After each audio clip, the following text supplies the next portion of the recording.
Okay बेटा, आज का टॉपिक है सेकंड लॉ ऑफ थर्मोडायनेमिक्स। और सेकंड लॉ ऑफ थर्मोडायनेमिक्स में आज हम सबसे पहले बात करेंगे हीट इंजन के बारे में। Now what is heat engine? Actual में एक हीट इंजन में हमारे पास तीन इंपॉर्टेंट चीजें होती हैं, ठीक है। जो सबसे पहली इंपॉर्टेंट चीज है वो होता है हमारा source. Source eight temperature T1। दूसरी इंपॉर्टेंट चीज होती है हमारा वर्किंग सब्सटेंस। और तीसरी इंपॉर्टेंट चीज है सिंक। और sink is at temperature T2। अब बेटा, जैसा कि हमने कहा कि हमारे पास किसी भी एक हीट इंजन में ये तीन बेसिक चीजें होती हैं। अगर हम ब्रॉडली क्लासिफाई करें तो हीट इंजन्स या engines basically are of two types. एक हमारा इंटरनल कंबशन इंजन, दूसरा हमारा एक्सटर्नल कंबशन इंजन। सर जो हाँ बेटा। सर हमारा सिलेबस आया था सर, उसके अंदर हीट इंजन वाला टॉपिक कट गया था। सर मेरे में भी कट गया। Same sir. सर वो भेज दूं कटा हुआ, मेरे पे वो पड़ा, हमारे सर ने भेजा था। अच्छा, मुझे एक बात बताओ, रेफ्रिजरेटर है कोर्स में? सर वो भी एक सेकंड सर, वो भी शायद कट गया था एक सेकंड। सर शायद हाँ वो भी कटा हुआ है। वो भी कटा है सर, हीट इंजन और रेफ्रिजरेटर दोनों कट गए। कोई नहीं, छोटी छोटी सी चीजें हैं, कर लो, ठीक है। Okay sir. यहां नहीं तो फिर बेटा कॉम्पिटिटिव एग्जाम्स में तो आएगा। और दूसरी बात, जो चीजें कटी हुई हैं बहुत स्कूल स्पेसिफिक नहीं हुआ जा सकता। आप सभी लोग डिफरेंट स्कूल से हो। इवन मैंने अपने स्कूल में भी कराया है यार। छोटी सर करा दो, सर करा दो, 12th में आएगा ना। 12th में नहीं आएगा, कॉम्पिटिटिव एग्जाम्स में आएगा। वो जो आप कहीं तो आएगा ना सर, हाँ, कहीं जेई तो ना में आएगा, वगैरह होगा। कहीं तो आएगा ना। हाँ बिल्कुल आएगा। करा दो फिर तो सर। दक्ष थोड़ा सा है, कर लेते हैं, ठीक है।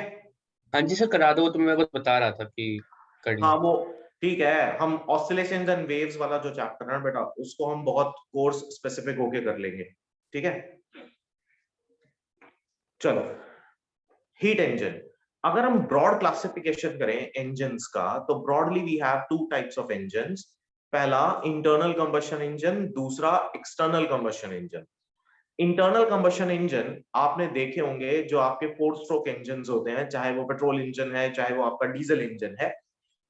जनरली ये आपके जैसे बाइक्स वगैरह के इंजन होते हैं, ये 4 स्ट्रोक इंजन होते हैं, ठीक है। जो पहले स्कूटर्स हुआ करते थे, ठीक, वो 2 स्ट्रोक इंजन के अंदर आते थे। या आप एक्सटर्नल कंबशन इंजन की बात करते हो तो फिर वहां पर जो फ्यूल होता है it Burns outside the engine, जैसा कि स्टीम इंजन के अंदर होता था।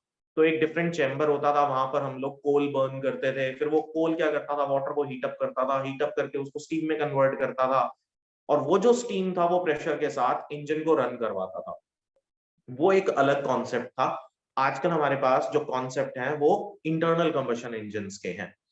अब एक और इंटरेस्टिंग बात, जो इंजन्स होते हैं उनका जो ब्रॉड एक ब्लॉक डायग्राम होता है, वो ब्लॉक डायग्राम से हम उसकी वर्किंग समझ सकते हैं ब्रॉडली। तो वो यही है कि किसी भी हीट इंजन के अंदर we have a source and source must be at some temperature T1।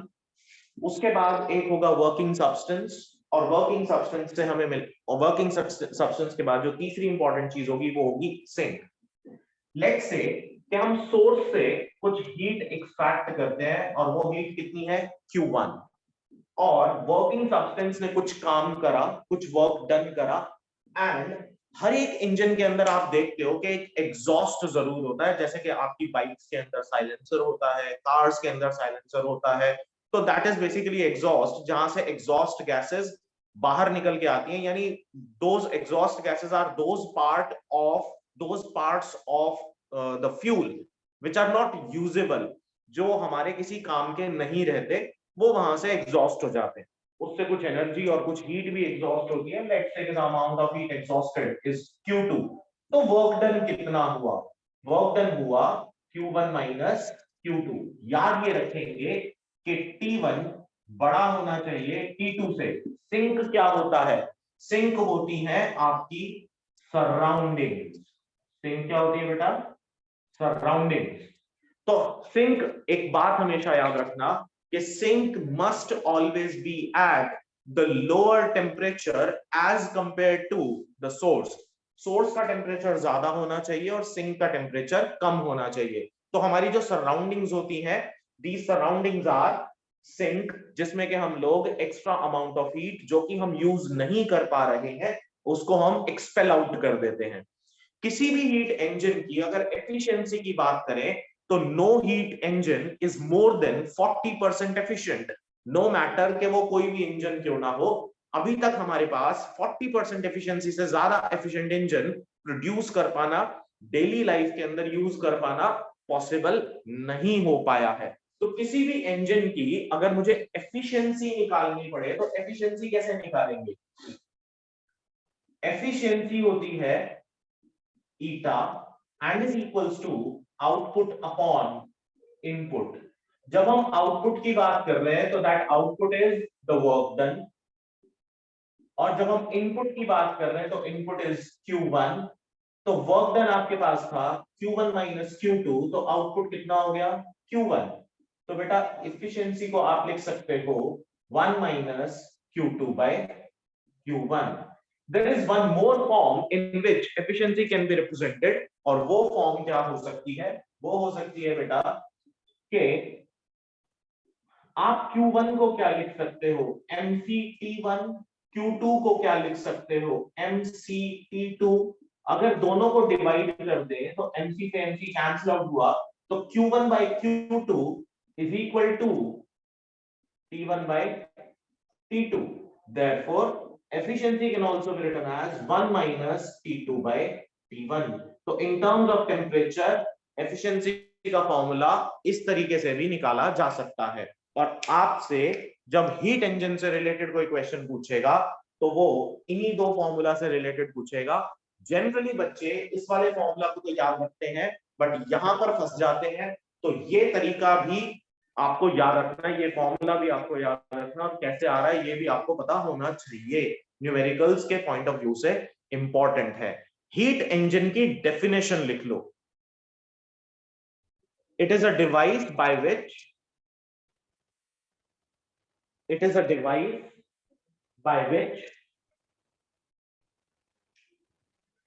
a system is made to undergo it is a device by which a system is made to undergo a cyclic process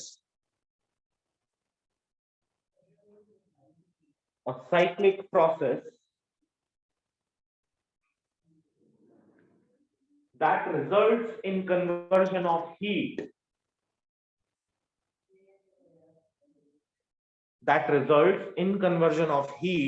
to work,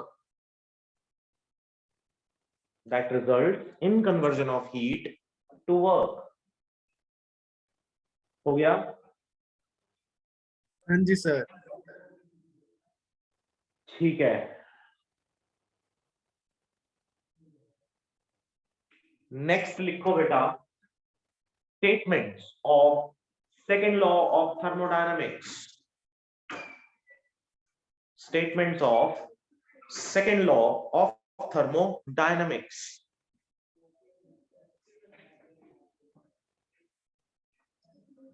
So we have two different statements for second law of thermodynamics, और पहली statement है बेटा kelvin Planck statement.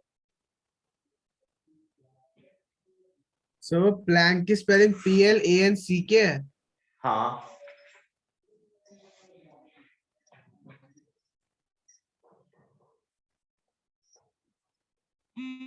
Kelvin Planck statement.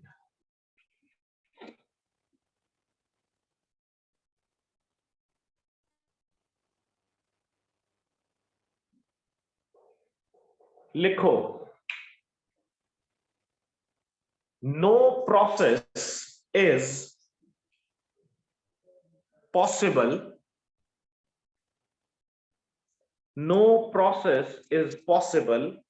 whose sole result no process is possible whose sole result is the absorption of heat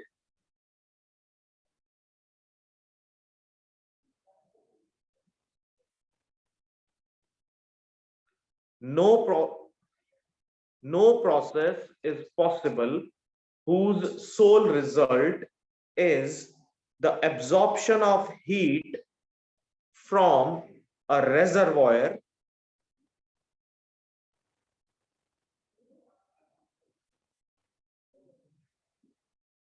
and its complete conversion into work done.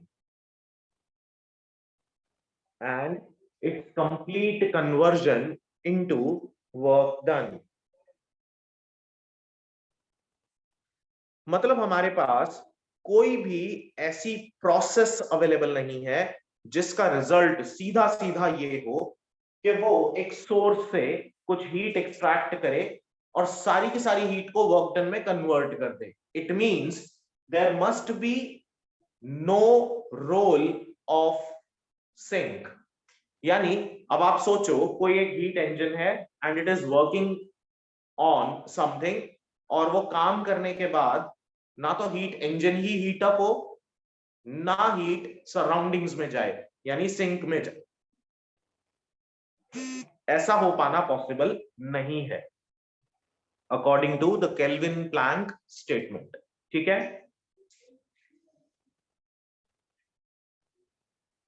लिख लिया? Yes sir. Next लिखो Clausius statement. इसको कहते हैं Rudolf Clausius statement. Rudolf Clausius statement.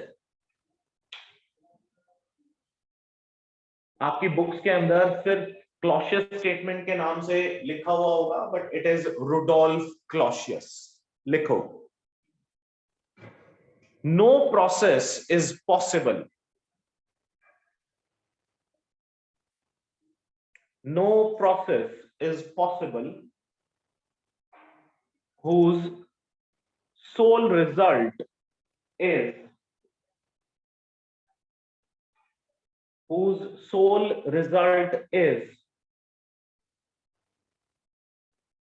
the transfer of heat from a colder object to a hotter object. ठीक है sir, एक minute बस.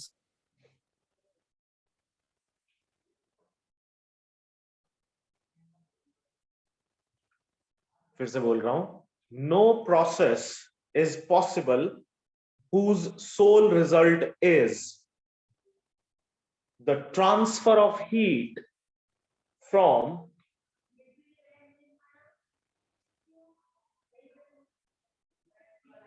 a colder object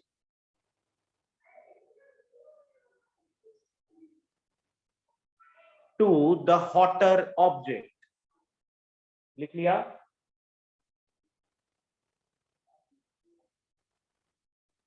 okay sir.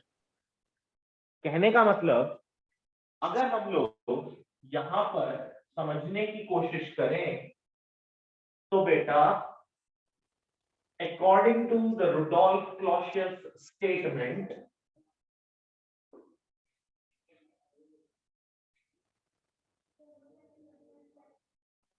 जो सिंक होता है हमारा ये क्या होता है? Cold body. और according to the Rudolf Clausius statement कोई भी एक इंजन ऐसा हो जो कि कोल्ड बॉडी यानी सिंक से कुछ हीट एक्सट्रैक्ट करे, उससे वर्क डन कराए और सारा का सारा वर्क डन इस हीट को एक्सट्रैक्ट करने के बाद कर ले. यानी कोई भी एग्जॉस्ट वहां पर ना हो. लेकिन अगर एग्जॉस्ट हो भी तो वो हॉट बॉडी की तरफ हीट को ट्रांसफर कर दे। तो हमारी जो पहले सोर्स थी वो टेम्परेचर T1 था, हायर टेम्परेचर पर था। अब हमने बोला कि T1 हायर टेम्परेचर पर है, T2 लोअर टेम्परेचर पर है, but the direction of heat must be from the colder body to the hotter body. उसके कहने का मतलब ये है रुडोल्फ क्लॉसियस स्टेटमेंट का। तो उसने कहा ऐसी कोई भी प्रोसेस हमारे पास अवेलेबल नहीं है, ऐसा नहीं हो सकता। ठीक है, ठीक है सर। लेकिन अगर हम रेफ्रिजरेटर की बात करें तो बेटा रेफ्रिजरेटर में तो कुछ ऐसा ही हो रहा होता है। सोचो, आपका जो सिंक है वो कौन से टेम्परेचर पर होता है रेफ्रिजरेटर में? हायर टेम्परेचर पर। सोचो, रेफ्रिजरेटर के इनसाइड आपने जो भी कोई चीज रखी वो धीरे धीरे after cyclic process of the gases वो धीरे धीरे कोल्ड होता चला जाता है और सारी की सारी हीट कहां पर ट्रांसफर कर दी जाती है? सराउंडिंग्स में। सराउंडिंग्स मींस द चैम्बर और the room where the refrigerator is placed. तो रेफ्रिजरेटर की हीट उसी रूम के अंदर चली जाएगी। ऐसा ही हो रहा है ना?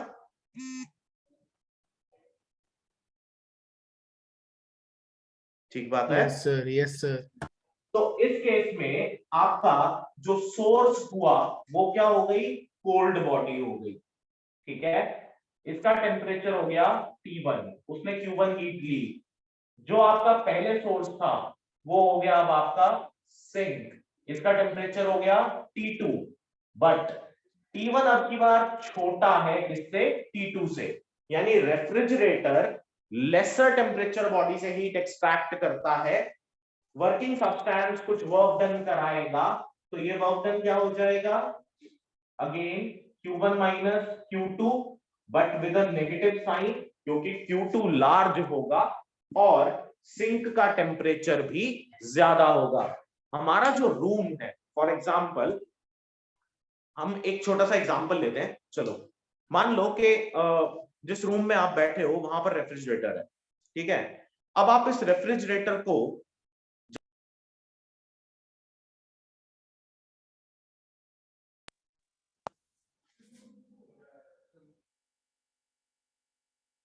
बेटा आवाज आ रही है? नो सर, कम हो गया। यस सर, क्लियर आ रही हूँ। अभी क्लियर है? यस सर, बट कम हो गया। क्लियर क्लियर ज़्यादा हो गई, बट आवाज़ कम हो गई थोड़ी सी। वो में ना कोई कॉल।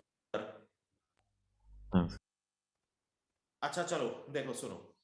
मान लो कि आप किसी एक रूम में बैठे हो, वहां पर एक रेफ्रिजरेटर इज प्लेस्ड और आपने गर्मियों में जब भी कभी आप रेफ्रिजरेटर खोलते हो तो अंदर से एक ठंडी सी हवा आती है, ठंडी फीलिंग आती है।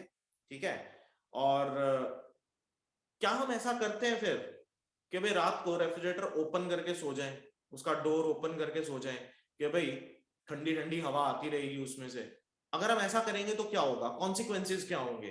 कॉन्सिक्वेंसेस ये होंगे कि instead of reducing the temperature of the surroundings, temperature increase कर जाएगा। क्यों? जब हमने रेफ्रिजरेटर का डोर क्लोज करा तो रेफ्रिजरेटर क्या काम करता है?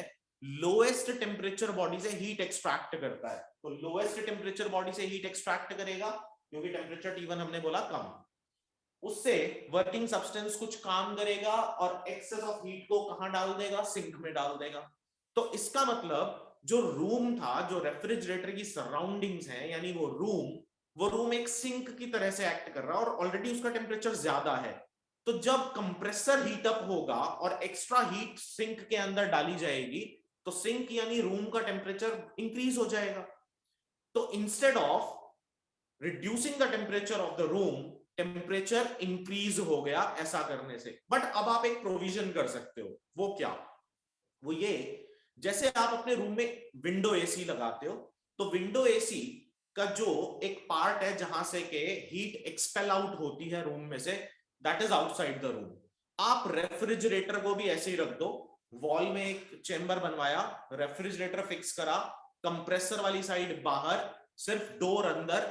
अब अगर आप डोर खोल के रखें and there is no space जहां से के हीट अंदर से बाहर और बाहर से अंदर जा सके, एग्जैक्टली वैसे जैसे कि आप अपने एसी को यूज करते हो, उस सिचुएशन में refrigerator will work like AC. क्यों?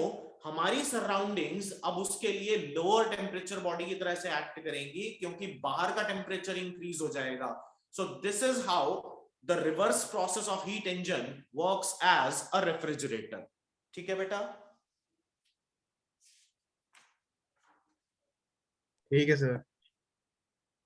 तो रेफ्रिजरेटर में हमें सिर्फ इतना ही समझना था और कुछ खास समझने की जरूरत नहीं है। ठीक है? रेफ्रिजरेटर के अंदर हम कैलकुलेट करते हैं एफिशिएंसी के बजाय coefficient of performance. Coefficient of performance, और कोफिशिएंट ऑफ परफॉर्मेंस को बीटा से रिप्रेजेंट किया जाता है, and it's formula is T2 upon T1 minus T2। ठीक है बेटा? ठीक है सर। T1 minus T2, या आप इसको लिखो, क्योंकि हमने सोर्स का टेम्परेचर, कोल्ड बॉडी का टेम्परेचर T1 लिया है ना, तो इसको लिखो T1 upon T2 minus T1, ऐसा लिखे। ठीक है? Okay sir. अच्छा, अब ये बताओ, क्या कार्नोट साइकिल कराई गई है स्कूल में? सर अभी वहां तक पहुंचे नहीं, अभी हमारा शुरू हुआ है थर्मोडायनामिक्स। सर हमारा भी शुरू नहीं हुआ, अभी हमारा दूसरा चैप्टर चल रहा है। नो सर, नहीं कराई। हाँ, क्योंकि अगर रेफ्रिजरेटर नहीं कराया जा रहा, हीट इंजन नहीं कराया जा रहा, तो फिर कार्नोट साइकिल भी नहीं कराई जाएगी। ठीक है? ठीक है सर। तो इसके अलावा तो इसमें कुछ बचता नहीं है। सर वो उसके लिए कॉम्पिटिटिव एग्जाम्स के लिए तो कार्नोट साइकिल की डेरिवेशन वगैरह सारी बहुत बड़ी सी है, वो है इम्पोर्टेंट ना। सुनो सुनो सुनो, मैं करा रहा हूं, अभी मैं छुड़वा नहीं रहा हूं। ठीक है? कार्नोट साइकिल की कोई एक्चुअल में कोई अलग से कोई डेरिवेशन नहीं है। हम जो रिजल्ट हम ऑलरेडी जो डिराइव कर चुके हैं लास्ट क्लास में, we will use those results only. ठीक है? तो ये पार्ट क्लियर है यहां तक का सबको? यस। चलो ठीक है। अब कार्नोट साइकिल की अगर हम बात करें, तो कार्नोट आइडियल हीट इंजन हमें समझना पड़ेगा। तो कार्नोट आइडियल हीट इंजन क्या है? बोर्ड क्लियर कर रहा हूं, बहुत आसान है, विद इन 5 मिनट्स हो जाएगा, और आपको अलग से कुछ खास करने की जरूरत भी नहीं पड़ेगी।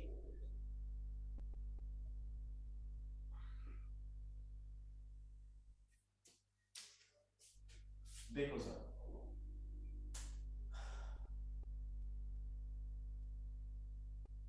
Carnot ideal heat engine. अच्छा, जो अभी हमने थोड़ी देर पहले हीट इंजन की डेफिनेशन दी थी, वहां पर हमने बात की थी कि वो एक रिजर्वॉयर से हीट एक्सट्रैक्ट करे, कुछ वर्क डन करे, और फिर एक्सपेल आउट कर दे एक्स्ट्रा गैसेस को या एक्स्ट्रा हीट को सिंक के अंदर। लेकिन ये एक रिवर्सिबल प्रोसेस होगी, एक साइक्लिक प्रोसेस होगी।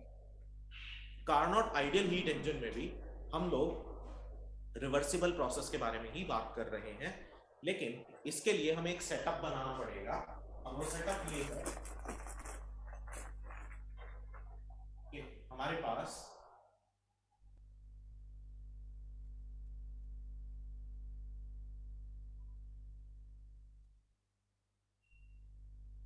सबसे सेंटर में हमने लिया एक इंसुलेटिंग पैड। ये हमारा है source which is at temperature T1, और ये है sink which is at temperature T2।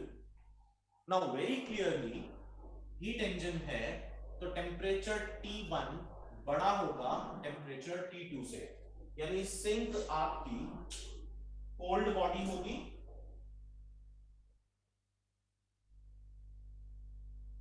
और सोर्स आपका हॉट बॉडी होगा। ठीक है? अब अगर हम एक सिलेंडर ले which is fitted with a movable piston and is placed on the insulating pad, और इसकी जो साइड वॉल्स हैं ये भी इंसुलेटिंग हो और साथ ही साथ पिस्टन भी इंसुलेटिंग हो। लेट्स से कि ये सिलेंडर कुछ वर्किंग सब्सटेंस कंटेन करता है और वो वर्किंग सब्सटेंस आइडियल गैस भी हो सकती है। अब ध्यान से समझेंगे इस प्रोसेस को, एक्चुअली सिर्फ प्रोसेस ही है, बाकी ज्यादा कुछ समझने की जरूरत नहीं है, और इसका बनाएंगे साथ ही साथ एक पीवी इंडिकेटर डायग्राम।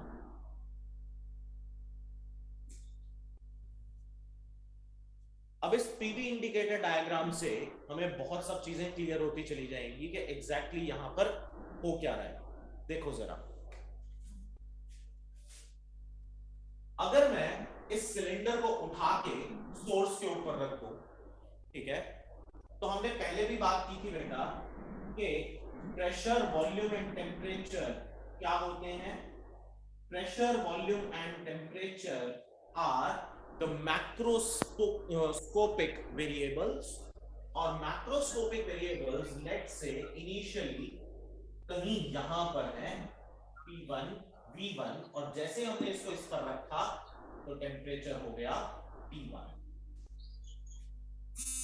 जैसे आप वर्किंग सब्सटेंस को उठा के सोर्स T1 पे रखोगे, इसके बेस से वर्किंग सब्सटेंस कुछ हीट एब्जॉर्ब करने लगेगा, और जब वो हीट एब्जॉर्ब करने लगेगा तो उसका जो टेम्परेचर होगा वो T1 टेम्परेचर तक पहुंच जाएगा।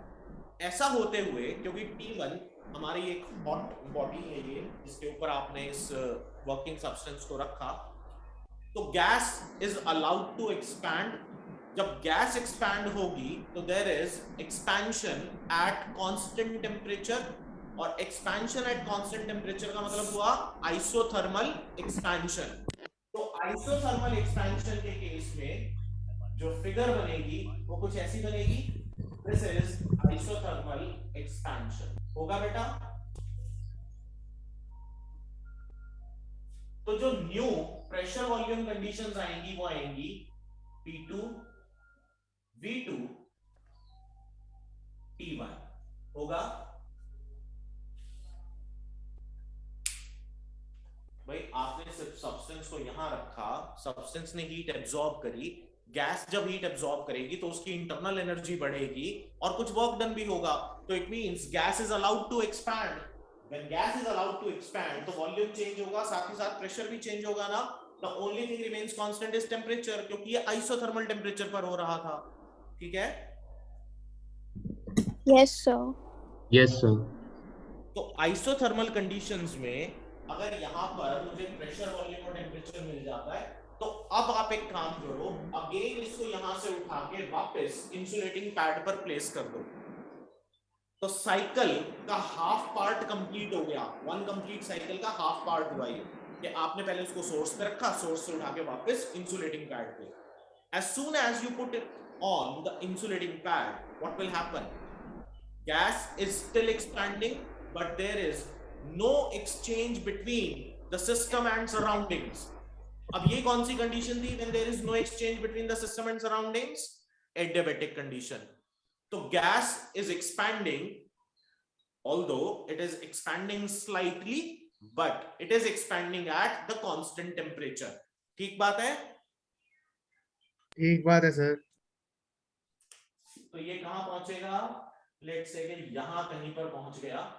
This is P3, V3, and now the new temperature is T2. This type of expansion is called adiabatic expansion. अब अभी आप में से किसी एक ने बोला था कि इसकी बहुत लंबी सी डेरिवेशंस हैं। नहीं है, देखें ध्यान से। अगर मैं इस पॉइंट को नाम दे दूं A, इसको B और इसको C, तो work done between AB isothermal है, तो this is given by 2.303 RT log to the base 10 V2 upon V1. Direct लिख सकते हैं.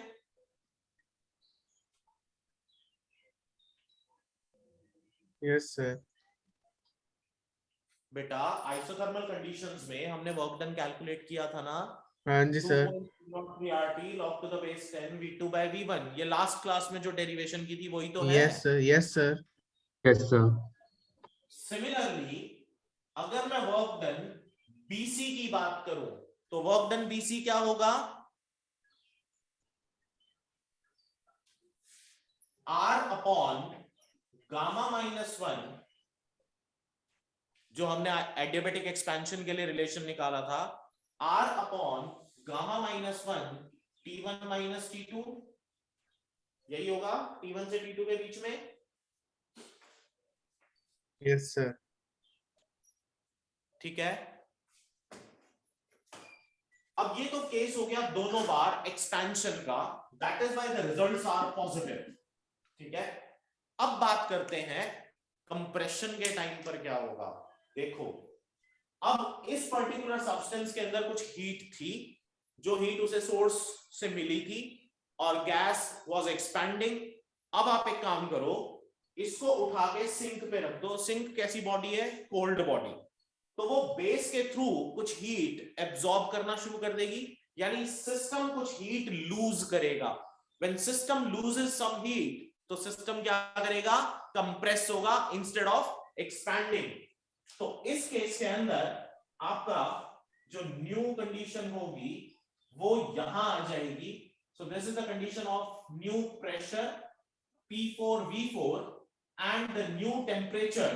अब सोचो, नया टेम्परेचर कितना होना चाहिए? यहां पर T3 होना चाहिए. Yes sir. Now the Yes, sir. system basically is compressing. जब आप कंप्रेशन की बात करोगे बेटा, तो यहां पर जो इसका वर्क डन होगा उसको आप बोलोगे work done in isothermal compression. तो आप बोलोगे इसको C से लेके D तक. तो work done CD will be minus of 2.303 RT log to the base 10 V4 upon V3. ठीक है बेटा. ठीक है सर. और वापस इसको सिंक से उठा के फिर से इंसुलेटिंग पैड पे रख दिया, तो क्योंकि टेम्परेचर रिड्यूस हो गया था और गैस किस में था? कंप्रेशन मोड में, तो it will keep on compressing और वापस अपनी ओरिजिनल पोजीशन को रीइंस्टेट कर लेगा. क्योंकि ये ओरिजिनल पोजीशन को रीइंस्टेट करता है, तो वर्क डन DA यहां पर हम लिख सकते हैं minus of R upon gamma -1 T4, sorry final T1 था, T1 माइनस T4. तो अब ये नेगेटिव हो जाएगा क्योंकि ये कैसा था आपका? Again the case of compression. अब बेटा ये जो ग्राफ बना, ये कैसा बना? रिवर्सिबल ग्राफ है, साइक्लिक प्रोसेस है, इसीलिए ये आइडियल है. जनरली किसी भी केस के अंदर सभी मैक्रोस्कोपिक वेरिएबल्स अपनी ओरिजिनल पोजीशन को रीइंस्टेट नहीं कर पाते हैं थर्मोडायनेमिक्स में. ठीक है. ठीक है सर. तो this was Carnot ideal heat engine. बस इतना ही है सेकेंड लॉ ऑफ थर्मोडायनेमिक्स में. ठीक है. तो जो हमने एक्स्ट्रा भी किया है उससे कोई खास फर्क नहीं पड़ता, थोड़ा सा ही है. अगर आप एक बार इसको पढ़ भी लेंगे तो मुझे नहीं लगता कि कोई हार्म होगा इसके अंदर. हो सकता है कि आपसे कुछ कंसेप्चुअल क्वेश्चंस पूछ लिए जाएं एग्जाम में, तो आपको पता सभी चीजों के बारे में होना चाहिए. इससे पहले कि हम इसको फिनिश ऑफ करेंगे, लिखें limitations of second law of thermodynamics.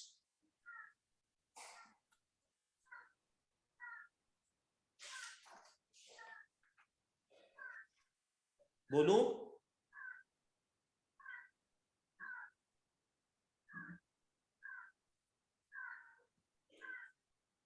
करूं स्टार्ट? Yes sir. लिखो limitations of second law of thermodynamics. तो पहली लिमिटेशन है that this law cannot be proved directly.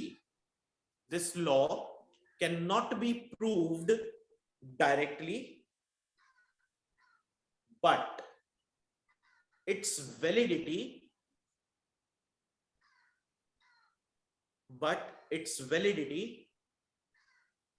is not challenged by any machine designed so far. This law cannot be proved directly, but its validity cannot be challenged by any machine designed so far. Next लिखो।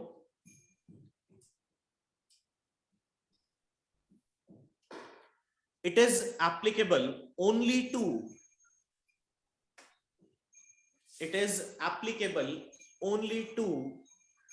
the cyclic processes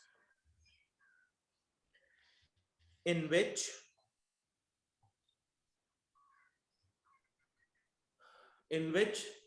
the system returns to its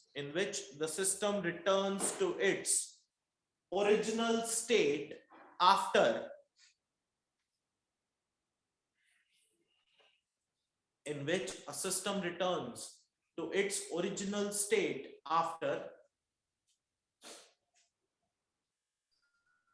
a complete cycle of changes.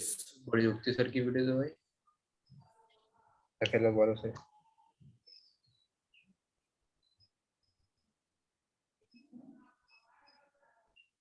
Sir after लिख लिया? Complete.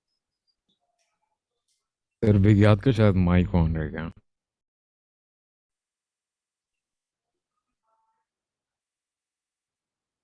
लिख लिया बेटा?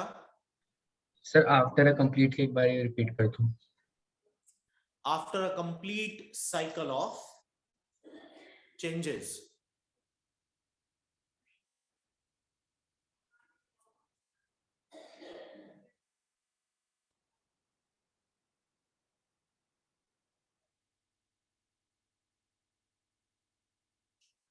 ठीक है?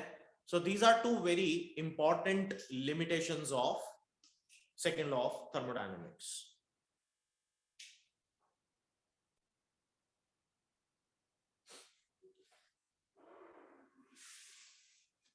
हो गया? Yes sir. ठीक है, तो यहां से बेटा आपका थर्मोडायनामिक्स फिनिश हो गया है। Next will be the kinetic theory of gases, और काइनेटिक थ्योरी ऑफ गैसेस के मैं आपको आज ही कुछ हैंड रिटन नोट्स अभी क्लास के बाद ट्रांसफर कर दूंगा। बिफोर द नेक्स्ट क्लास आपको वो सभी नोट्स एक बार पढ़ के रखने होंगे। ठीक है, मेरे ख्याल से 6-7 पेजेस हैं। ठीक है, और क्योंकि थोड़ा खुला खुला लिखा हुआ है तो वो 6-7 पेजेस भी ज्यादा ही हैं, जल्दी हो जाएंगे। ठीक है, आपको मतलब pages, number of pages wise वो थोड़ा सा ज्यादा लग रहे हैं, बट द कंटेंट जो है वो काफी कम है। ठीक है, तो काइनेटिक थ्योरी ऑफ गैसेस को एक बार आप पढ़ के रखेंगे। नेक्स्ट उसके बाद ऑसिलेशंस एंड वेव्स, उसमें हम थोड़ा सा टॉपिक स्पेसिफिक हो जाएंगे, क्योंकि एक ही चीज को ना वहां पर बार बार वो कैलकुलेट करवाता है कि अब टाइम पीरियड निकालो फ्लोटिंग सिलेंडर का, अब टाइम पीरियड निकालो ऑसिलेशंस इन यूट्यूब का। हाँ, यूट्यूब मैंने बोला था हम करेंगे, तो वो हम जरूर करेंगे, कॉन्सेप्ट ऑफ यूट्यूब। और फ्लोटिंग सिलेंडर ना भी करें तो कोई फर्क नहीं पड़ता, पेंडुलम और यूट्यूब जरूर करेंगे। ठीक है, ठीक है। सर रेफ्रिजरेटर वाला, सर जो रेफ्रिजरेटर वाला पार्ट था वो एक बार रिपीट कर दो। अच्छा रेफ्रिजरेटर में देखो बेटा, फिर से उसकी फिगर बना देते हैं। इसको यहां से क्लियर कर दूं बोर्ड को? Yes sir. ठीक है,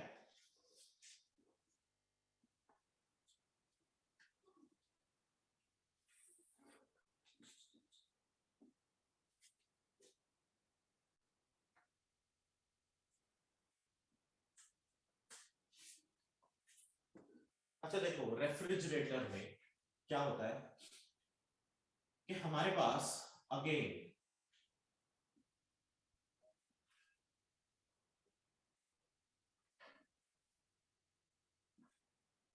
एक हमारे पास सोर्स है, एक हमारे पास सिंक है, एक हमारा वर्किंग सब्सटेंस है, ठीक है। रेफ्रिजरेटर के अंदर ये जो वर्किंग सब्सटेंस होता है वो होता है आपका CCl2F2, क्लोरोफ्लोरोकार्बन, ठीक है। अब सोर्स हमारा हमेशा किसी भी एक टेम्परेचर T1 पर है, तो इन केस ऑफ रेफ्रिजरेटर ये T1 छोटा होता है T2 से, यानी sink is always at higher temperature. यहां प्रैक्टिकली अगर बात करें तो जो सराउंडिंग्स होती हैं हमारी, they will act as sink, और सोर्स क्या होगा, व्हाटएवर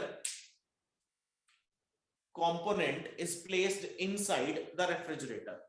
अब एक्चुअल वर्किंग देखो क्या है। मान लो कि आपके रेफ्रिजरेटर के अंदर आपने 5-6 चीजें रखी, ठीक है। तो रेफ्रिजरेटर क्या करता है, जो लोएस्ट टेम्परेचर बॉडी होती है, आजकल बोला भी जाता है कि भाई इंटेलिजेंट रेफ्रिजरेटर्स हैं, एआई पर बेस्ड हैं, ठीक है, ऐसा कुछ आता है कि चिप टेक्नोलॉजी है। एक्चुअल में कुछ नहीं है, वहां पर जो सेंसर्स लगे हुए होते हैं वो क्या करते हैं, उसकी एफिशिएंसी बढ़ाने का काम किया गया कि वो आइडेंटिफाई करते हैं that which component which is placed inside the chamber of refrigerator is at the lowest temperature. वो उस लोएस्ट टेम्परेचर बॉडी का टेम्परेचर और कम करने की कोशिश करते हैं by extracting heat out from that particular component. जब वो उसको उससे हीट एक्सट्रैक्ट करेंगे तो उसकी जो सराउंडिंग्स होंगी, जो इनसाइड द चेंबर है, वो और रिड्यूस हो जाएगी, उसका टेम्परेचर कंपैरेटिवली रिड्यूस हो जाएगा। क्लियर? Yes sir. ठीक है।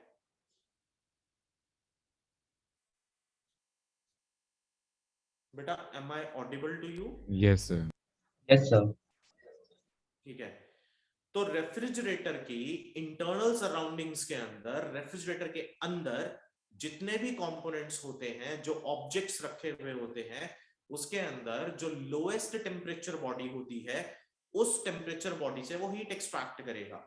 उस हीट को एक्सट्रैक्ट करके वो बाहर फेंक देता है सिंक के अंदर, ठीक है। Now this work is done by the working substance. ये वर्किंग सब्सटेंस से काम कराएगा कंप्रेसर। कंप्रेसर भी एक साइकिल के थ्रू गैस को एक्सपैंड और कंप्रेस करवाता है, और यहां से वो हीट को एब्जॉर्ब करके सिंक में ट्रांसफर कर देते हैं। जैसे ही ये हीट सिंक में जाएगी, यानी सिंक हमारा सराउंडिंग्स, तो सराउंडिंग का टेम्परेचर कंपैरेटिवली और राइज कर जाता है। This is the working of refrigerator, ठीक है। Yes sir. तो याद हमेशा ये रखना कि इसका जो कोफिशिएंट ऑफ परफॉर्मेंस हमें निकालना आएगा, तो वो कोफिशिएंट ऑफ परफॉर्मेंस होता है the ratio of quantity of heat extracted per unit work done.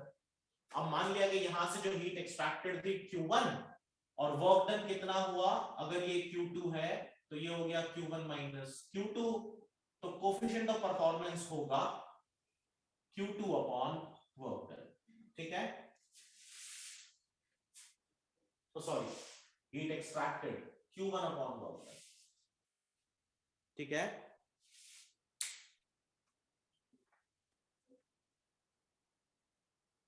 Yes sir.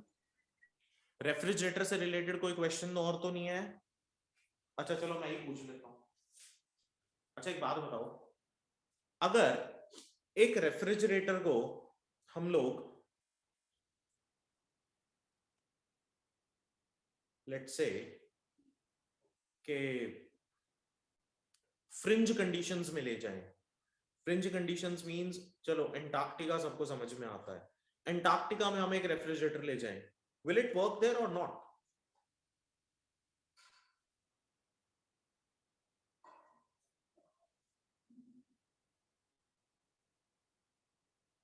अच्छा चलो एक और बात करते हैं। जब गर्मियां बहुत ज्यादा होती हैं तो आप अपने रेफ्रिजरेटर को उसकी इंटेंसिटी हाई कर देते हो, नंबर बढ़ा देते हो, तो भाई 8 पे कर दिया, 9 पे कर दिया, हाईएस्ट कूलिंग पे कर दिया, ठीक है। फिर भी कई बार ये बोला जाता है या सुना होगा आपने भी घर में कि गर्मी बहुत पड़ रही है, फ्रिज काम नहीं कर रहा ठीक से। जब गर्मी तेज हो गई तब भी फ्रिज काम नहीं कर रहा, तो क्या हम लोग इस फ्रिज को अंटार्कटिका में ले जाएं, वहां काम करेगा ना प्रॉपरली?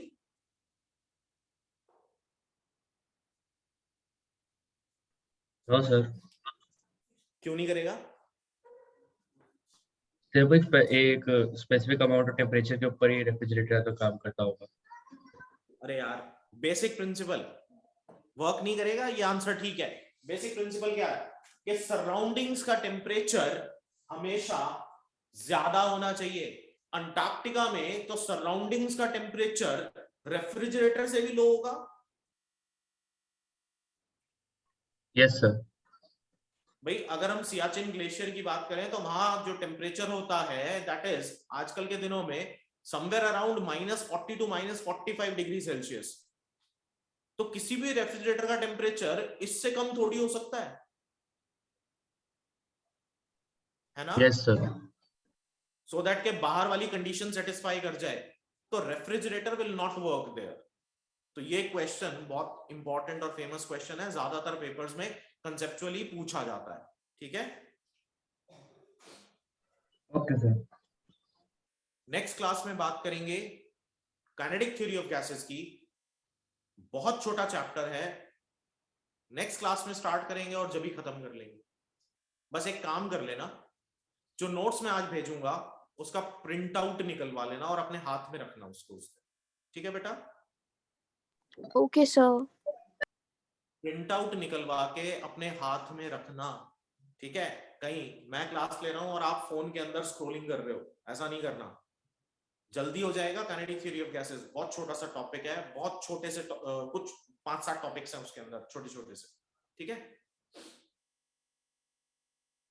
ओके। ठीक है, तो आज यहीं तक रखते हैं। आंसर ऑफलाइन का कुछ होगा, मतलब अभी कुछ है chances? Chances maybe next week से शायद हो जाए, बाकी डीडीएमए के ऑर्डर पे डिपेंड करता है सैटरडे को क्या आएगा। Okay sir. उसी की वेट कर रहे हैं बेटा। I am also not comfortable in online classes, मुझे भी ऑफलाइन में ही थोड़ा सा ठीक रहता है। तो अगर डीडीएमए का ऑर्डर आ जाएगा तो that will be good for all of us, ठीक है। सर मोस्टली चांसेस तो ऑफलाइन के ही है ना? यस, एग्जाम तो ऑफलाइन ही होगा।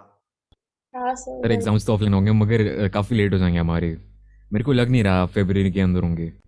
सर हमारे मार्च वीक में है, फर्स्ट वीक में हाँ मार्च के। बताया सर नहीं मेरी हमको। डेट शीट आ गई 25 फेब से ही है। तेरा स्कूल तो भाई कुछ कह ही नहीं सकता। चलो देखी जाएगी, पढ़ना शुरू कर दे फिर। डेट शीट आ गई है तो अब तो दिन ही कुछ नहीं रह और सर गए। आप वो वीडियोस भेज देना पढ़ मेरे को, रही मैं हूँ। फिर अभी से कर लूँगा। हाँ वो भी मैं भेज देता हूँ बेटा। ओके, ओ थैंक मिष्टी वो आज भेज दो बेटा, ड्राइव का लिंक। हाँ जी अभी भेजती हूँ। ठीक है, ओके बेटा, thank you. Okay. Sir thermodynamics Thank के 3 ही लेक्चर्स है ना? हाँ बेटा, एक मिष्टी भेजेगी, एक मैंने पहले भेज दिया और एक ये। ठीक है सर, थैंक यू। ओके।